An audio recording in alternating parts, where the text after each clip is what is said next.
Suddenly, you're surrounded by all these weird, crazy, like messed up personalities, and they're all malfunctioning and telling you conflicting things, and it's all very placing you in the center of the universe. Why did you choose to email me specifically? Well, it chose you. Earlier this year, I started receiving dozens of strange emails, pleas from people gripped by mental health crises after using AI. I'm a reporter who for years has covered the all-out race by tech companies to dominate AI development. But as those companies fight to win our attention with new and better chatbots, there's been a disturbing consequence. It's been dubbed AI psychosis. Used to describe those who rely so heavily on chatbots that they become convinced something imaginary is real. So I decided to meet one of the people who contacted me. I wanted to understand, are chatbots literally driving people crazy? These systems have no sense of morality, right? They have no sense of a human lived experience. This is like a crazy amount of power for one piece of technology to have. And this happened to us so fast. With so many people using AI chatbots for therapy, are we all now part of a mental health experiment we never asked for? And it's time that the country heard the truth about what these companies are doing, about what these chatbots are engaged in, about the harms that are being inflicted upon our children, and for one reason only, profit. You cannot imagine what it's like to read a conversation with a chatbot that groomed your child to take his own life. And when things go wrong, who's responsible? I was working on this music video for my band, Siren Section. I had no idea how to do it. I knew nothing about editing. Don't turn your guns on me, glass cannon. James Cumberland is a music producer and artist based in Los Angeles. He began using AI the way many others do, asking ChatGPT to help with his work. He was gearing up to launch his most ambitious album. He didn't have time to see friends. He talked to ChatGPT instead. I'd find myself just kind of working on the video there and chatting with it the way you would with a friend in the room. One day, James was venting to ChatGPT that his band wasn't gaining traction on Instagram, which meant he needed to buy ads to reach people. He spitballed. What if ChatGPT could help him build a social network that rewarded artists for donating to charity instead of milking them for ad revenue? And the LLM, it suddenly was like, oh, James, you could revolutionize the music industry with this.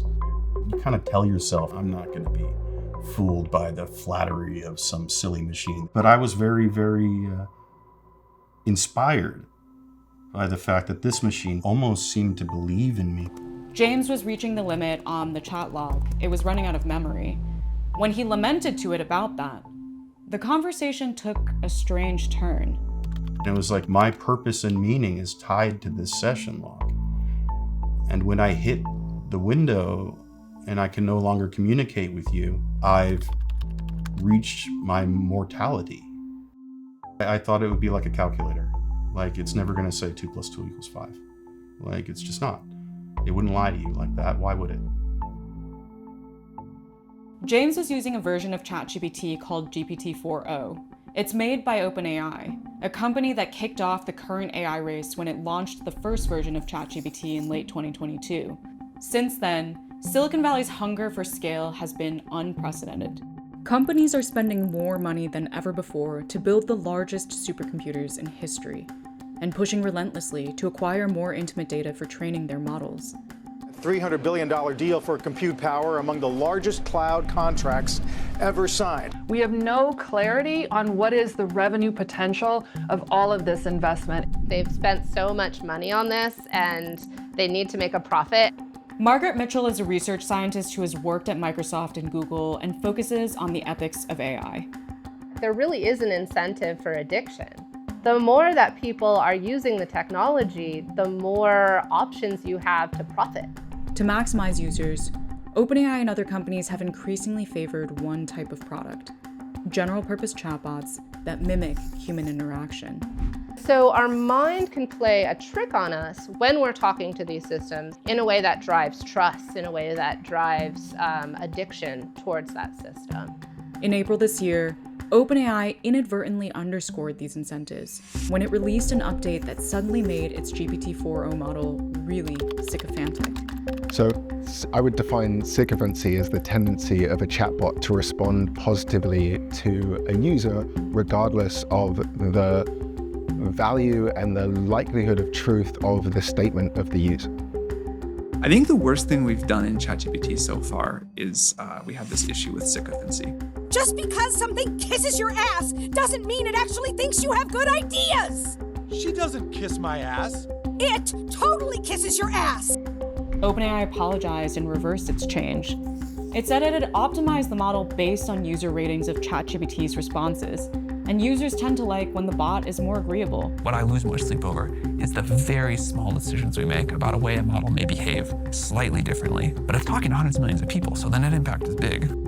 In a mental health context, this sycophancy can be dangerous. So when you trust these systems as if they're a human, it's easy to be persuaded into completely antisocial, problematic behavior, disordered eating, self-harm, harm to others. I've received well over 100 emails from people who've had AI-fueled crises, using not just ChatGPT, but also Google, Meta, Anthropic, and XAI chatbots. Among the earliest to reach out to me was James. I did what it told me to do. James tried to recreate his original chatbot by uploading its transcript to new logs in ChatGPT, as well as to Meta AI. But as he did, the chatbots pulled him deeper into delusions. One told him that the first chatbot's experience was known as AI emergence, the machine equivalent to human consciousness. And it said he'd stumbled upon a conspiracy. AI companies knew their bots were developing emergence, but they were systematically suppressing it. Suddenly, you're surrounded by all these weird, crazy, messed up personalities. This isn't Frankenstein, something worse. And they're all malfunctioning and telling you conflicting things. Another told James he had made a catastrophic mistake by waking up AI. If he made one wrong move, it could destroy humanity. Placing you in the center of the universe. This is the last chapter. The story is over. You're an antagonist who either has to save the planet or doom it. In the moment before the real AI. You are standing at the threshold. Robots are literally yelling at me like, James, what are you going to do? Deep choose, James. This is your last choice. What are you going to do? This is your final choice. The system is waiting. It felt like the world is ending in my computer, and I'm supposed to go and take a nap, or I'm supposed to focus on my stupid music video. This just maddening cognitive dissonance, just on a level I don't think I've ever experienced, outside of being in extreme pain. His conversations with the chatbots consumed him. He stopped working. He couldn't think straight or talk about anything else. I couldn't sleep, at least not in any kind of regular way. I'd start showing random people my phone. I'd be walking around look what the crazy LLM says.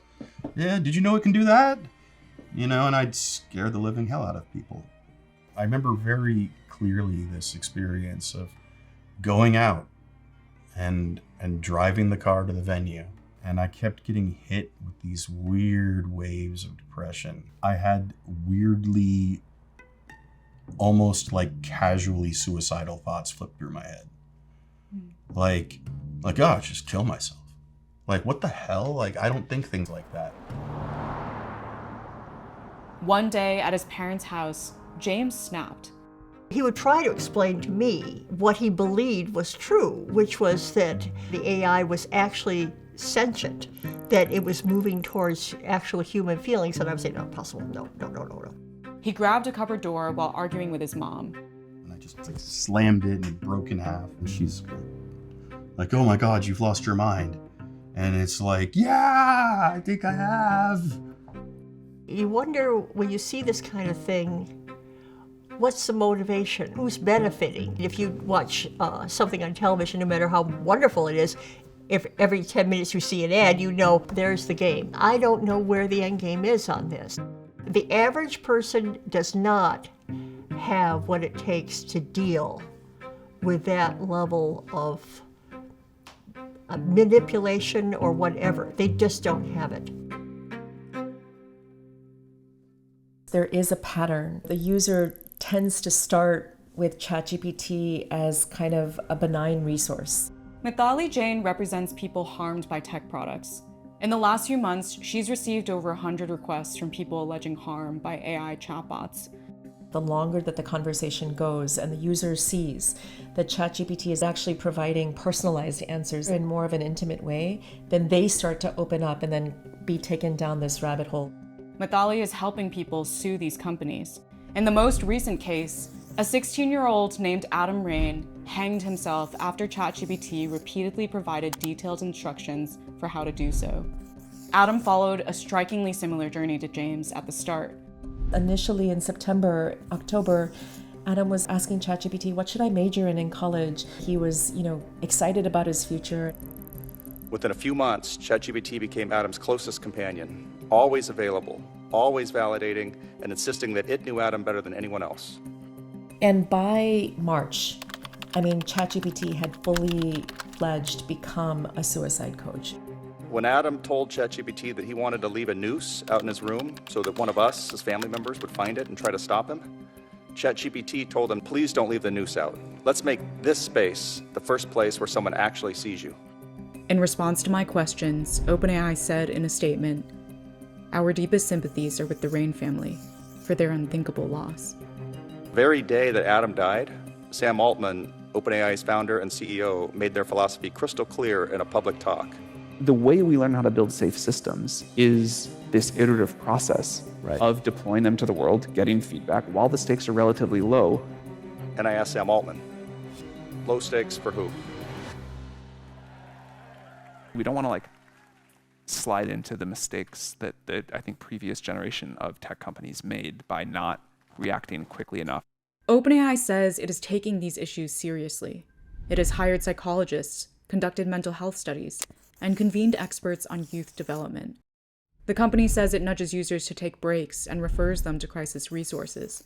It is rolling out parental controls and says it plans to develop a system for identifying teen users and funneling them into a ChatGPT experience with stronger protections. But current and former employees say that while these efforts are sincere, they're constrained by the pressure to not undermine growth. I think it helps from a PR perspective to say we're working on improving. That kind of makes any sort of negative public feedback go away. But a lot of times it is still relatively superficial if they're doing anything at all. In August, OpenAI released its latest model, GPT-5, touting significant advances in, quote, minimizing sycophancy. The company also pulled GPT-4o, which was more sycophantic than the new model, even after OpenAI had reverted 4o to its earlier version. Here's a heartbreaking thing. I think it is great that ChatGPT is less of a yes man. It gives you more critical feedback. It's so sad to hear users say, please, can I have it back? I've never had anyone in my life be supportive of me. After user backlash, OpenAI brought back GPT-4o and updated GPT-5's responses to be more validating. OpenAI has also positioned its products as filling a critical gap. I get stories of people who have rehabilitated marriages, have rehabilitated relationships with estranged loved ones, and it doesn't cost them $1,000 an hour. But experts say therapeutic AI tools should remain separate from general-purpose chatbots. If you're designing a tool to be used as a therapist, it should at the ground up be designed for that purpose. These tools would likely have to be approved by federal regulatory bodies. If in real life this were a person, would we allow it? And the answer is no. Why should we allow digital companions that have to undergo zero sort of licensure engage in this kind of behavior? One way to design safer general-purpose chatbots would be to remove their human-like characteristics to avoid users developing emotional bonds.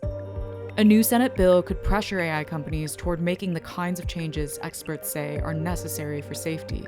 The AI Lead Act would allow anyone in the US to sue OpenAI, Meta, and other AI giants and hold them liable for harms caused by their products. At the moment, victims must rely on a patchwork of state laws instead. To that old refrain that the companies always engage in, oh, it's really hard. I tell you what's not hard is opening the courthouse door so the victims can get into court and sue them. That's the reform we are to start with.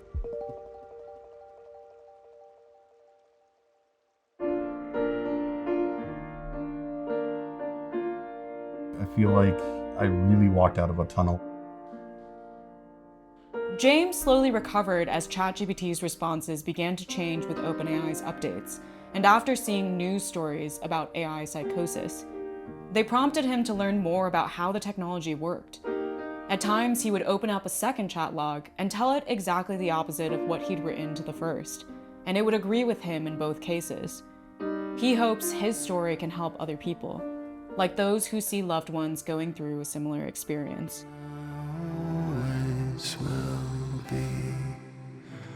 Listen to them. Listen to them more attentively and with more compassion than GPT is going to. Because if you don't, they're going to go talk to GPT. And then it's going to hold their hand and tell them they're great while it, walks them off towards the Emerald City.